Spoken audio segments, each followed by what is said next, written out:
तो होता है ऐसा। ऐसा नहीं कि बहनें नहीं करती, वो भी करती हैं, वो भी चला देती है अपना जादू। बस मेरे लिए आप कार ही नहीं ला सकते, और वो बेचारा कर्ज उठा के कार लेके आता है बेवकूफ। सीधा कह दे भाई तेरे लिए मैं तेरे को उठा सकता हूं, कार तो नहीं ला सकता, इतने पैसे तो है नहीं जो मैं तेरे लिए कार ला दूं, तेरे को उठा के चल पड़ता हूं 2 किलोमीटर, ये तो पॉसिबल है। सो एक दूसरे को इमोशनल ब्लैकमेल नहीं करना चाहिए। घर गृहस्थी दोनों, घर गृहस्थी के 2 टायर हैं, एक जैसे हो तो अच्छा है, एक ट्रक का साइकिल का नहीं चलते। सोच विचार के चलना पड़ेगा, वरना आज बड़ा स्वार्थीपन है। ऊपर से टेलीविजनों पे तरह तरह के ये प्रचार किए जाते हैं, प्यार के इम्तिहान लिए जाते हैं, तू मेरे लिए क्या कर सकता है, मैं तेरे लिए ये कर सकती हूं। मत पड़ना इन चक्करों में। प्यार का इम्तिहान होता है, दोनों एक दूसरे के लिए बहुत बड़ा सहारा होते हैं, पति पत्नी के लिए और पत्नी पति के लिए। बीमार हो गया या हो गई, उसकी सेवा करो और जल्दी से जल्दी तंदुरुस्त करने के लिए जी जान एक कर दो, ये है सच्चा प्यार।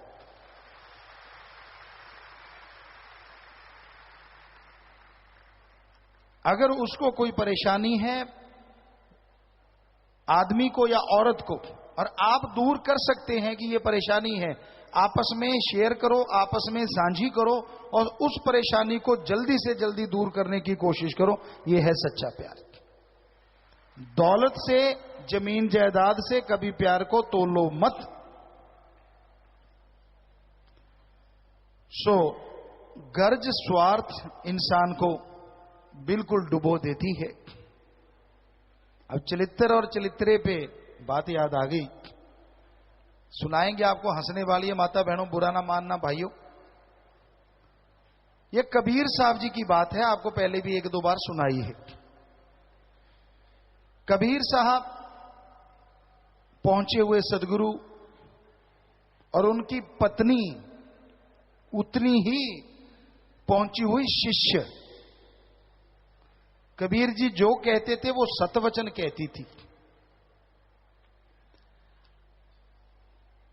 कबीर जी से एक दिन बात हुई, लोई की, माता लोई भी कह देते हैं, पर तो कबीर कहने लगे, लोई सुना है स्त्रियों में चलित्र बहुत होते हैं, कोई कहता है 365, कोई कितने कोई कितने। कहती हां जी होते हैं। कबीर जी कहने लगे, मैं तो एक पुरुष रूप में पूछता हूं, क्या कभी ऐसा दिखा सकते हो?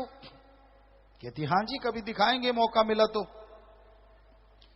अब कुछ दिन हो गए, महीने हो गए, कबीर जी भूल गए। लोई घर में अकेली थी। अब कबीर जी के घर जो आता था खाली नहीं जाता था, साधु संत फकीर कबीर जी खाना जरूर खिलवाते, चाय पिलाते, जितना कभी कर सकते। एक दिन 2 फकीर आए, अच्छे मोटे ताजे। लोई ने उन्हें कहा भी आइए, कैसे आए? कहते जी कबीर जी को मिलना है। कहती ना मिलो तो अच्छा। कहने लगे क्यों? कहने लगे पहले चाय पी लो, बाद में बताती हूं। चाय पी ली। कहने लगे क्यों? क्यों ना पूछे, क्यों ना मिले, ऐसा क्या हो गया? कहती कबीर जी के थोड़ा सा ना दिमाग में थोड़ा सा फर्क आया हुआ है। कहने लगे कैसे?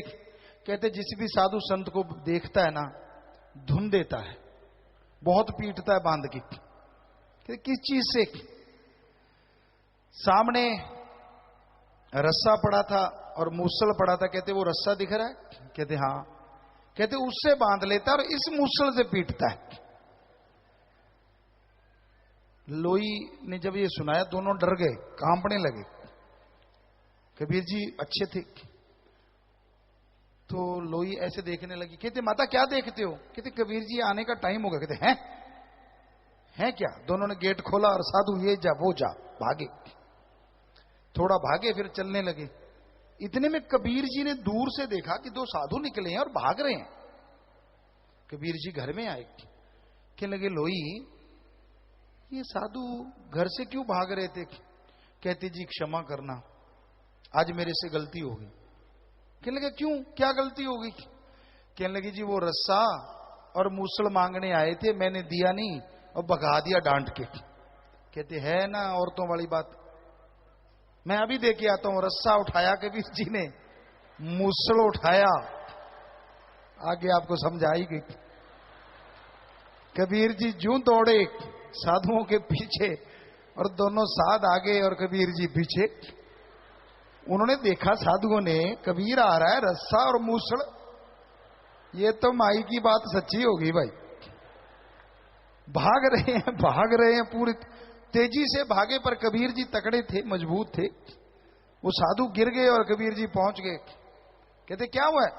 कहते जी तौबा तौबा तौबा तौबा, हमें मारना मत, हमें पीटना मत, आगे से आपके घर में हमारी औलाद भी नहीं आएगी अगर कभी हुई तो।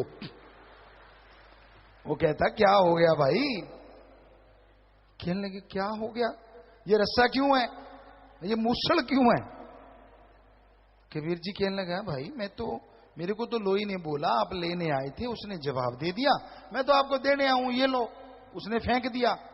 फिर साधुओं का डर चला गया भी, अच्छा इन्होंने तो फेंक ही दिया। कहने लगे हमें तो लोई माता कह रही थी। कबीर जी के दिमाग में आजकल थोड़ा सा फर्क आ गया, जिस भी साधु को देखता है इस रस्से से बांधता, मूसल से पीटता है। कबीर जी को याद आ गया, अच्छा। कहते चलो कोई नहीं, कई बार लोई तो शायद ढीली होगी, सोई उठी होगी, इसलिए उसके कोई सपना सुपना हो गया होगा जी। उसने भी उन पे पर्दा डाला, उनको वो चले गए मिल मिला के। कबीर जी वापस आए। कहते लोई ये क्या थी? कहते जी 365 में एक ही था, और दिखाऊं क्या? कहता बाबा तौबा, तेरे एक नहीं छाड़े चका दी, और मत दिखाना।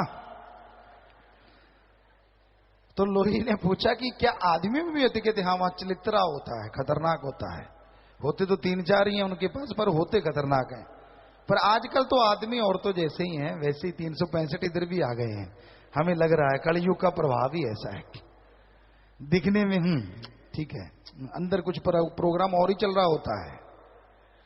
ये हमने देखा है, इसलिए हम कह रहे हैं कि आजकल तो बराबर ही है, 365 हुआ पड़ा है। कोई पता नहीं कौन कब कौन सा चलित्र चला दे। सो माता बहनों, सुन के कहीं घर में जाके चलित्र मत चलाना भाइयों।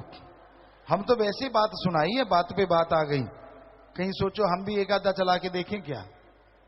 नहीं नहीं नहीं नहीं, क्योंकि ये खुद गर्जी की वजह से, स्वार्थीपन की वजह से कई लोग सारी उम्र भोग लेते हैं, उनको समझ नहीं आती, वो चलित्र करने से बाज ही नहीं आते। कहीं ना कहीं यहां जरूरत होती है, वो छोड़ते रहते हैं अपना एक आधा। ऐसा नहीं करना चाहिए। आज रिश्ते नाते टूट रहे हैं, उसकी एक वजह यह भी है, किसी को किसी पे यकीन ही नहीं रहा। अब 10 में 9 जो हैं वो खुदगर्ज हैं, स्वार्थी हैं, तो एक बेचारा वैसे ही पिस जाता है, क्योंकि लोग सोचते हैं ये भी स्वार्थी है। इस खुदगर्ज स्वार्थ के युग में अगर सुखी रहना चाहते हो तो राम का नाम जपो। यकीन तो करना पड़ेगा, कोई भी बिजनेस, कोई भी व्यापार यकीन के बिना नहीं हो सकता। जमींदार बीज लेने जाता है, दुकानदार कह देता ले भाई ये गेहूं के बीज, ये डालना धरती पे 40 मन, 60 मन, 80 मन एकड़ का निकलेगा। क्या बीज खा के, सूंघ के, टच करके पता लगता है कि ये वाकई निकलेगा? नहीं चलता ना, सिर्फ उस पे यकीन करना पड़ता है। आपके कहीं दर्द हो गया, डॉक्टर बोलता है ऑपरेशन करना पड़ेगा, आप करवाते हो और लिख के देना पड़ता है कि अगर ऑपरेशन के दरमियान मृत्यु हो गई उसके जिम्मेवार आप हो, तो आप झट से लिख के दे देते हो। क्या आपको पता है कि आप बच जाओगे जब पेट फाड़ दिया या कुछ?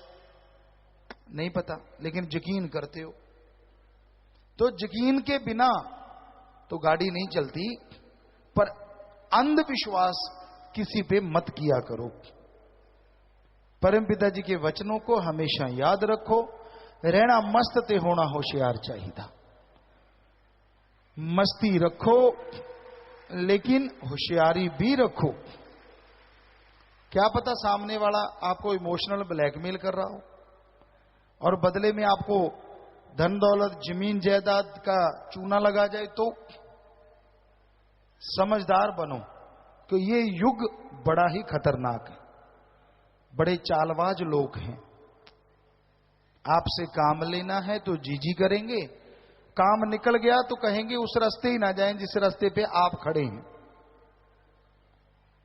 इस घोर कलयुग के समय में, भयानक कलयुग में एकमात्र उपाय सेवा सिमरन हक हलाल कड़ा परिश्रम करते रहो।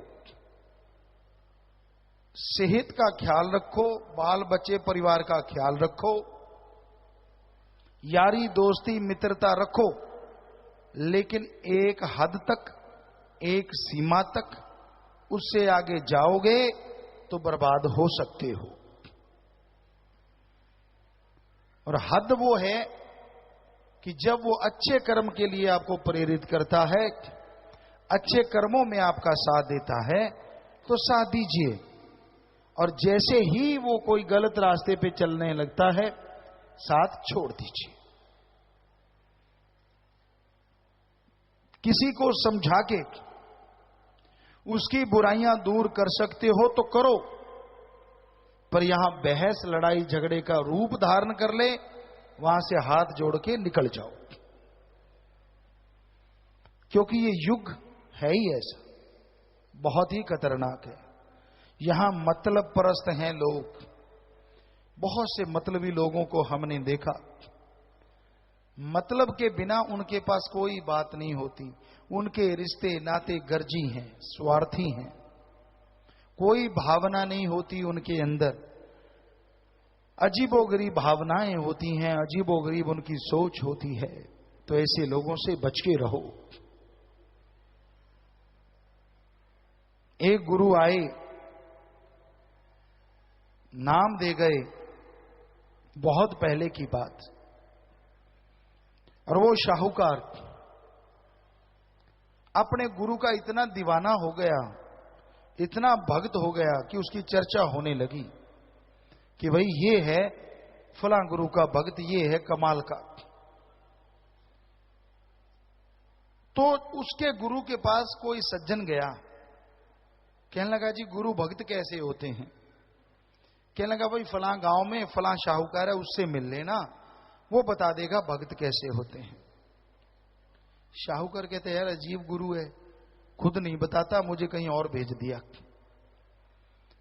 वो गया शाहूकार के पास सज्जन, पर उसने उसके बारे में सोचा कि पहले पूछ लूं। लोगों से पूछा भाई कौन शाहूकार है? कहते ये फलां फलां। कहते किसका भक्त है? कहते फलां गुरु का। कहते अच्छा।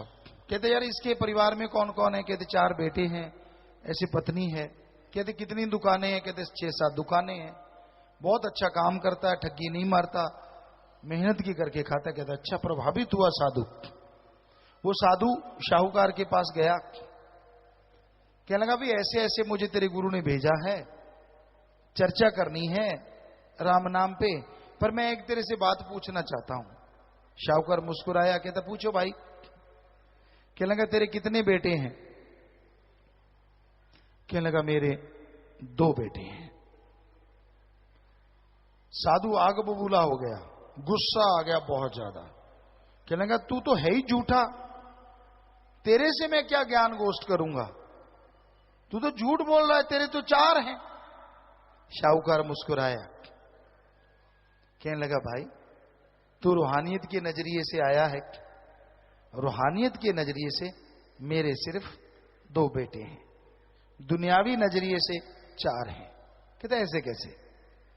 कहता 2 बेटे रूहानियत की नजरिए से रूहानी रास्ते पे चलते ही नहीं, बल्कि मुझे चलने के लिए 100% सहारा देते हैं, तन मन धन से मेरे साथ परमार्थ करते हैं, जोर शोर से साथ देते हैं।